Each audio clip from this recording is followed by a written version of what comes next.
Hey guys, Lucky here.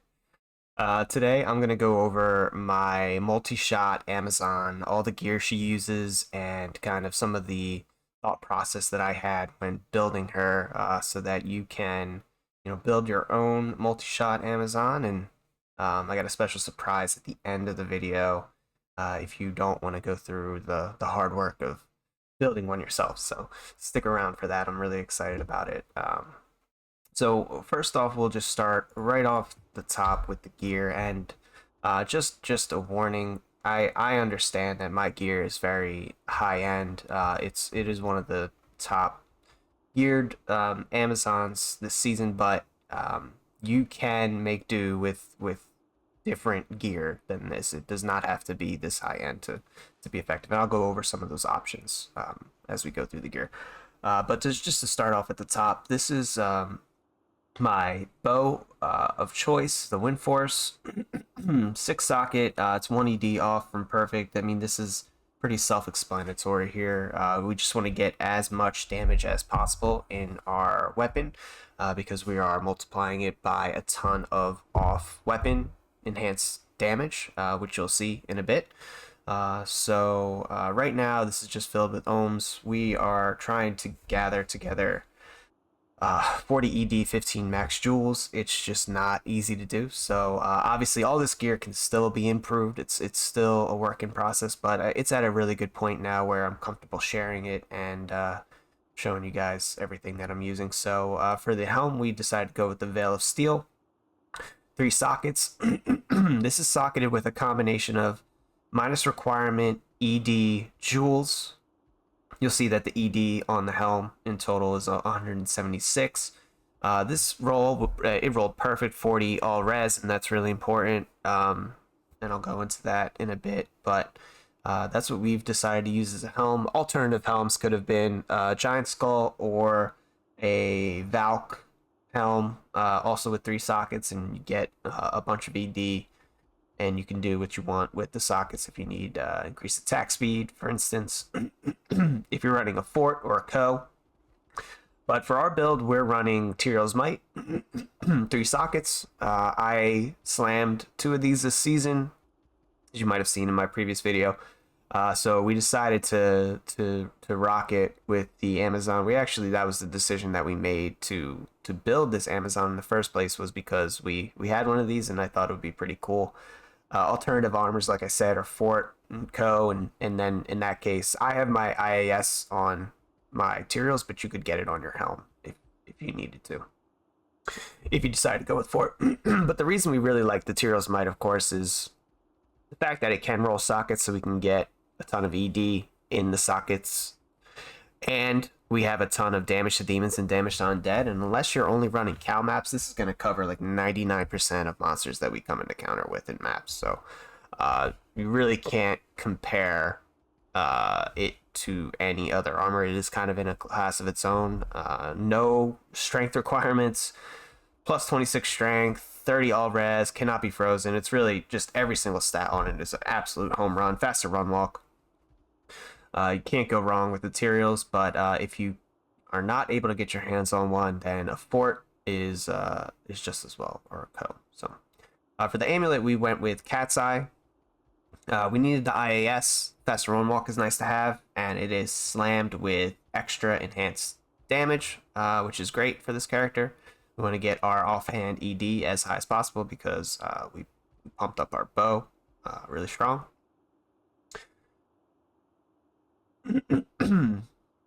For gloves, we went with Soul Drainers, mainly for that enemy physical resistance pierce. It's really important, guys. There's a ton of gear that now has enemy physical pierce, and that's all bottom line damage that gets added on to all of your other multipliers. So it's really cannot be understated how important physical pierce is. Plus, just other home run mods on this item. Minus monster defense per hit, 7 mana, 7 life per hit, and I can already predict that I will be getting questions. Why is your life draining? Why is your life draining? The reason that my life draining is in town is because in Season 2 of Project Diablo 2, Soul Drainers were a mod was added to Soul Drainers where they drain 30 life. It's a little bit annoying, but you get used to it. You just take them off if you don't want to drain life. For our first ring, the objective of this ring was to get as much stats, life, all res, all those great mods as possible. You can improve this ring with some extra damage, but this one's pretty good. We like it. On the belt, Nos Coil for another 20 IAS. We slam this with 15 Pierce because we are using Wind Force. We needed additional Pierce. We can get 85 Pierce just from our skill tree. Amazon can use really a lot of points wherever they want. The skill tree, I'll show you my skill tree in a bit. But we needed the extra IAS, and there's some other good mods on this. Deadly Strike, slow target damage, some strength. So it's a good belt. Wisp Projector with 9 Dexterity Slam. The 9 Dex Slam on this is great because it's just additional damage for us. Every 1 point of Dexterity on an Amazon gives 1 ED. So you really want to get your Dexterity as high as possible. That's why Amazons are usually built with all of their stat points going into Dexterity to get that damage up. And then our boots are War Travs, 50 Magic Find, and 6 All Res. This is just great since we're going to be doing a lot of mapping. Boost up our Magic Find a little, maybe we'll get lucky. Find another Ethereals, who knows. Our charms are all 10 max, attack rating, and life. Fortune Annie, prioritize the all res on those, and I will show you my stat screen. Same with the small charms. We have 1 cold small charm in there to get cold damage applied. On our swap, we have CTA. The 6 battle command I think is more important than the battle orders on this, just so we can boost up our damage. And then a 3 skill lidless to boost our BO and our battle command and our damage even more. So I'll show you what my with BO. Oh, and guys, the thing you want to look for on this Wisp, but it's more important than the Dexterity, of course, is the Heart of Wolverine. So the Heart of Wolverine is going to give you a nice boost to your damage. So buffed up with our BO, with our Heart of the Wolverine, and our Mercenary, we are at 15k max multi-shot damage with the max breakpoint for our arrows. We also have about 1400 life and near max all res on a Boazon with 0 points into vitality here. So this is a very bulky build for what you think of as a traditional maybe glass cannon. It is not that at all. This was built with survivability in mind. We'd really like to get this character to level 99 this season, so that's going to be a goal. We're going to be doing a ton of maps, so if you'd like to come hang out in my Twitch, we do maps together with everyone in Twitch. And we're going to be pushing 99, so come by for some experience, come by to hang out. We do a ton of giveaways as well. I'm going to be giving away like a clone starter package soon, so you want to stop by for that, and we'd love to have you. So these are the stats. I would like to go over the Mercenary now. So we decided to go with the Act 5 Mercenary, and you may see that some people run the Act 1 Mercenary, and there's a reason that we don't, and that reason is, I mean, it should be obvious, but it's this. We played around with the Act 1 Mercenary, and that's what happens. It's just, this character is made to be efficient, right? And if our Mercenary is dying in the maps, it's just incredibly inefficient. You have to keep running back to town and reviving her. The Fanat on your Mercenary is so important that you really can't map without it, and we don't want that to happen. So we made an extremely strong Act 5 Mercenary, and this is the gear for him. So we have our Beast with 10 Fanat. So the 10 Fanat on here allows us to only require 102 increased attack speed on our gear, in order to have our maximum breakpoints. So you'll see that we have 20 here, 20 here, 20 here. So that's 60 plus. We have 45 on our armor to get us to 105 to hit our maximum breakpoint. So it is still quite easy to hit that maximum breakpoint with a beast versus a faith. And another reason why I really like the Act 1 Mercenary is it gives us a ton more damage. When I was doing the math, it gave us about 100 ED more because of the ability to boost up your Mercenary's base aura. So the base aura on the Act 5 Mercenary is Might, and the Might aura benefits from plus skills. So we're using Crown of Ages with +1 all skill slams and a Shaft Stop Ethereal with a +1 all slam as well. And that ends up being a boost of about another like 30 ED just from those plus slams. And, you know, I went into a little bit about how important off-weapon ED is for this build. And so the Act 5 Mercenary just gives you so much damage. That's why my damage was 15k before even applying like all of our damage to demons, our Fizz Pierce, and everything. So String of Ears with +2 max all res slam. Increase attack speed on the Drax. So with the Decapitator base, we need 70 increased attack speed, approximately, I think it was like 62, to get the max attack speed breakpoint for our Mercenary. So 40 on the weapon and 30 on the Drax gives us the max. And then we have Canopy Frozen Gore Riders. So that just helps with the survivability even more. Other slams that you could get are like reduced curse duration to add to the 75% curse reduced duration on the Koa. Crown of Ages is so important for your Mercenary. Whatever Mercenary you end up using, please use a Koa on them. You will not regret it.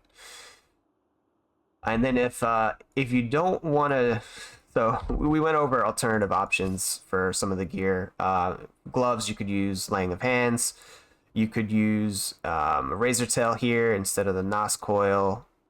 And then of course, if you don't want to drain in the mainstream, like that Act 1 Mercenary you just saw, you could use Buriza instead of a Wind Force if you want to have very choppy attack animations and be slow. But I will show you, I'm going to run a map right now, kind of show what this character does, and I'll throw on the Buriza so you can kind of see that as well. And then you can make the decision for yourself and you can try them both out. Remember, I still have a surprise for you at the end of the video. So let's open this up. We'll do a little showcase. Oh, of course, how could I forget the skills? So this is where we've decided to allocate our skills. Obviously, the Javelin and Spear skill tree we're going to leave blank. We put maximum into Evade. This is going to increase our chance to dodge while we're moving and our movement speed, which is great. We have no ability to teleport or reposition our Mercenary. So that's another decision that went into the Act 5 Mercenary. Without the ability to reposition them, it's much harder to keep a Mercenary alive, but this guy never dies. So you really never have to worry about it. We bumped up our dodge a bit. Maxed our critical strike for more and more damage. We got our pierce up to the amount that we needed to get our maximum pierce, 100%, and then a point into penetrate. We really don't need attack rating on this build. We have 30k attack rating, so just 1 point there. And then for our bow and crossbow skills, we maxed multi-shot. Of course, we are a multi-shot Amazon. 1 point into Guided Arrow and maxed Magic Arrow. So the reason for this is Guided Arrow gets an additional 0.5 percentage point of physical damage converted to magic damage for each point into Magic Arrow. So whenever we encounter a physical immune character, all we have to do is shoot him with our Guided Arrow, which we already have on our right click, and it absolutely melts him. So and we use Guided Arrow for our bosses. So we really only have to use these two skills and we can clear everything in the map, multi-shot or Guided Arrow. So this character is extremely smooth to play in maps, and I'll show you why. So basically all we do is shift and click. Shift and click. You can run just about any map. It absolutely melts everything that you come into counter with. Even if we encounter a physical immune, I'd like to hopefully find one. Basically 2 shots everything.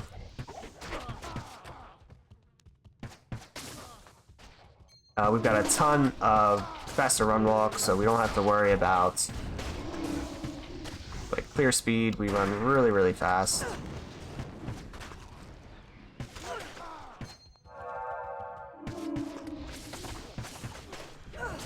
And this is a tier 3 map. So obviously in the smaller tier maps we're one-shotting all the mobs, so it's extremely smooth, it's easy to play. It is nice for me as a streamer to just kind of be able to shift click and not have to pay attention too much. We were doing so many Diablo clones early on in the season, and it's really nice to just have a nice, relaxing mapper to play with now. We're really enjoying it. So now when we get to the boss, we just guided arrow, and they just melt, right? The bosses just absolutely melt. You'll see that our Mercenary is tanking and just applying a ton of damage.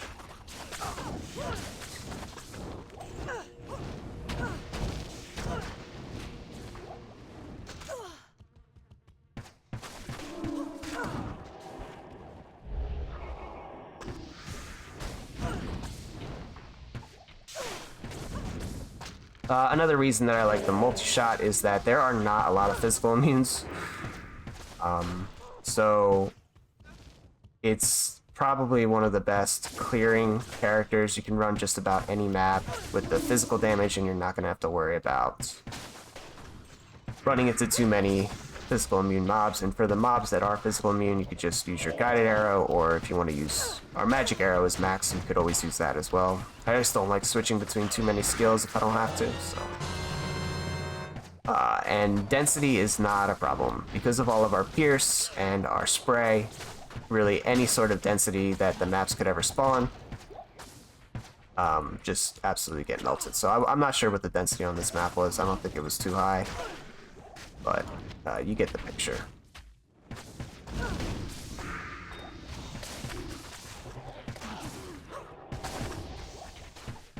If you want to see more of this Amazon in action, please check out the stream. You'll enjoy the content. We can map together with this Amazon, and our map groups are usually pretty fast. We've gotten to 95 in a very short period of time, and we're looking to push to 99, so we can all do that together. Here's Bilal, and we'll just watch him melt real quick, and just like that, it's that easy. I think that's enough of this map, so you guys get the idea. Really great character, and for the surprise, you can play as this character too. In the description of this video, just like our previous Diablo clone guide video, there is going to be a single player exact replica copy of this Bozon that you could play with in single player, and test it out for yourself. Enjoy it. Let me know any feedback that you have when you were playing with it, if you enjoyed it, if you have any suggestions on changes. But I've told you guys that I would show you the Buriza again. If you don't want to drown in the mainstream, you can use the Buriza. So you kind of saw like the first wing of this map with the wind force, and just how nice and smooth it was to get a ton of shots out, reposition ourselves, get more shots out. It was just all very quick and fluid. We are still hitting our maximum breakpoint here with the Buriza. So this is as fast as the Buriza can possibly go. Evening.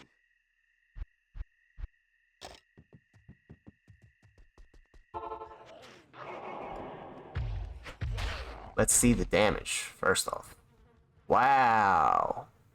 5,000 to 18,000 damage. And what can't be overstated enough is the enemy physical pierce, right? So that's adding even more bottom line damage to our attacks. So great mods.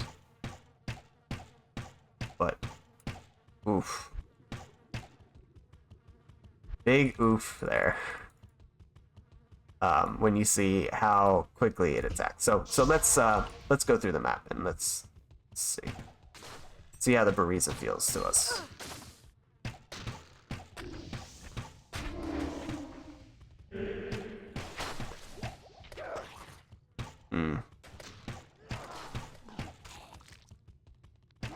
So this is pretty good damage, guys.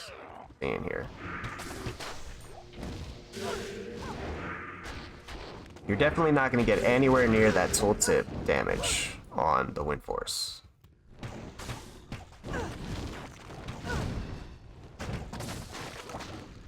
I mean, look at that. Some of these mobs are getting one-shotted.